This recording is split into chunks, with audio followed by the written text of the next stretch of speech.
everyone, welcome to Barca News. It is January 8th, 2026. And ladies and gentlemen, we have an update in regards to the 1-to-1 rules, as people are always asking me, Mo, what's going on with the 1-to-1 rule? Don't worry, I got an update for you. Also, I got an update in regards to Ter Stegen's injury. And finally, Schlotterbeck might be getting away from Barcelona. We have a lot to discuss, so let's begin.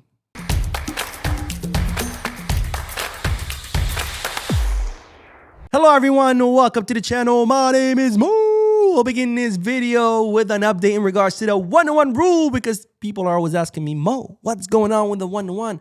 Well, we do have an update that's coming straight from the club, and it seems that Barcelona obviously are still not under the 1-to-1 rule. Why? Because Barcelona are above their wage limit. Now, by how much?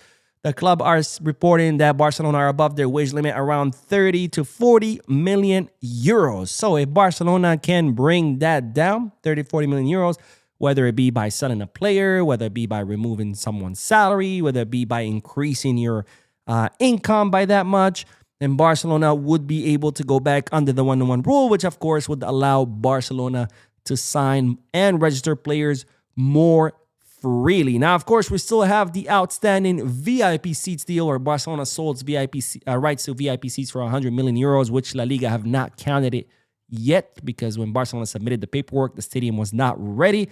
We'll see when Barcelona will decide to submit this paperwork, because if we count the 100 million euros, that's more than the 30 million euros or 40 million euros that were above the wage limit. Now, of course, this is coming straight from the board of directors, and see it to believe it. Once La Liga announced that we're under the 1-to-1 rule, I'll believe it, because up until now, I've heard a million stories from this board. And honestly, I don't trust any of them, including when Laporta told us we're not under the 1-to-1 rule because we don't want to. Yeah, okay. And I would love to be a billionaire, but you know what? I don't want to. Fuck it. Who wants yachts and cars and mansions and financial freedom?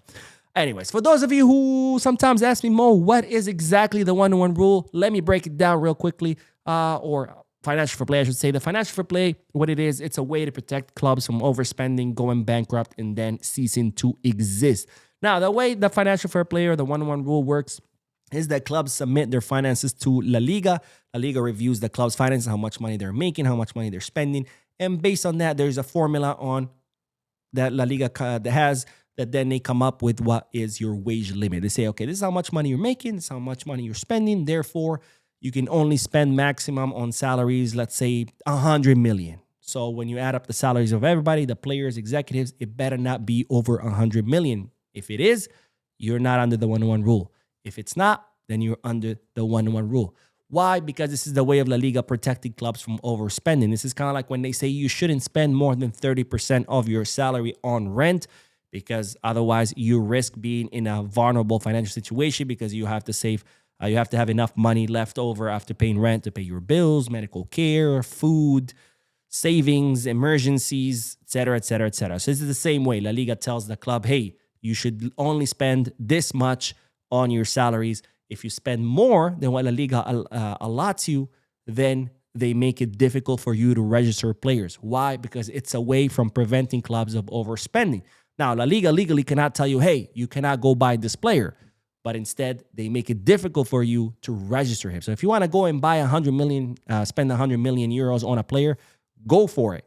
But if you're not under the 1-to-1 rule, La Liga is going to make it very difficult for you to register that player in order to incentivize you not to buy that player, because he might be out of your budget and you might be risking financial ruin. So that's what the financial fair play is and the 1-to-1 rule is. I hope that helps. If you need more clarifications, drop a comment down below, and I'll try to explain it in the comment section. Now, on to the next bit of news, because guess who has the most saves in La Liga? Well, I don't think you need to guess. It's no other than Joan Garcia. So far in this 2025-2026 season, Joan Garcia has an 83.3% rate of saves.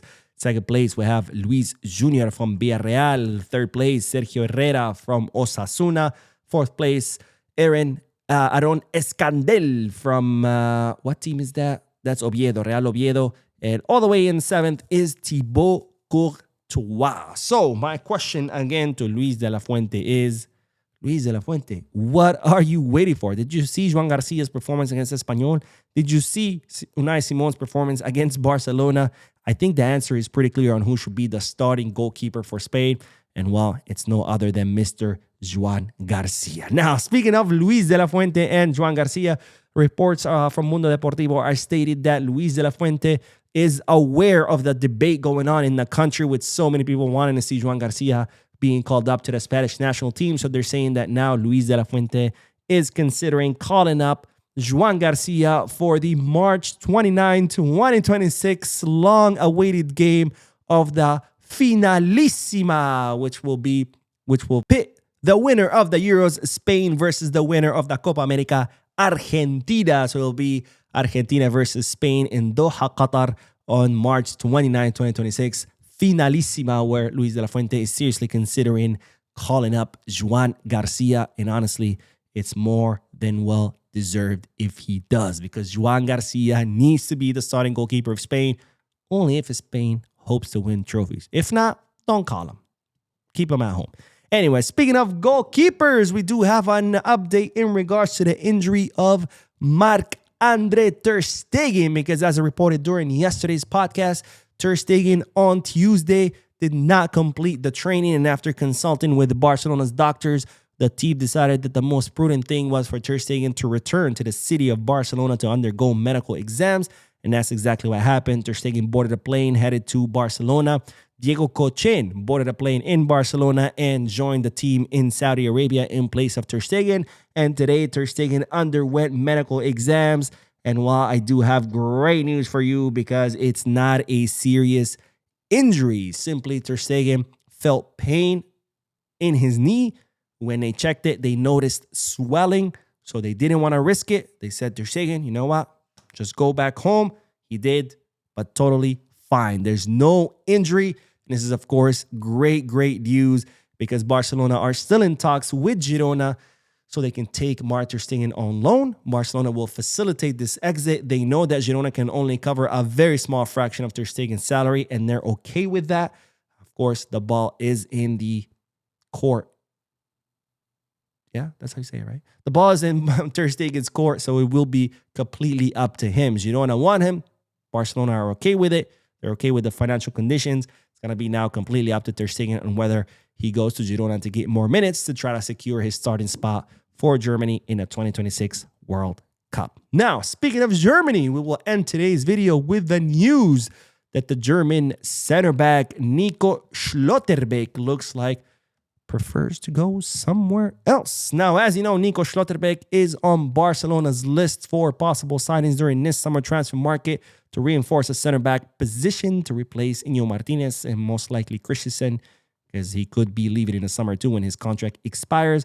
And today, the media outlet Bild, the German media outlet Bild, who are kind of like the #1 source for German football market news, reported that Schlotterbeck has a priority of going to Bayern Munich. And if it's not Bayern Munich, he prefers to go to Real Madrid, because Real Madrid are also interested in Schlotterbeck. Of course, Dortmund are going to want 50 million euros for the player, and is saying that Madrid would be willing to pay those 50 million euros. So Schlotterbeck, #1 priority is Bayern. If not, he prefers to go to Madrid. And to that I say, well, auf Wiedersehen, my friend. If you want to go to Madrid, so be it. My only question is, Madridistas, you told us Asensio was 10 times better than Cubarsí. That debate lost at 5 seconds. And then you told us Huijsen was 1,000,000 times better than Cubarsí. So if you have Asensio and Huijsen, who are supposed to be the 2 best center backs in the world, why do you need Schlotterbeck?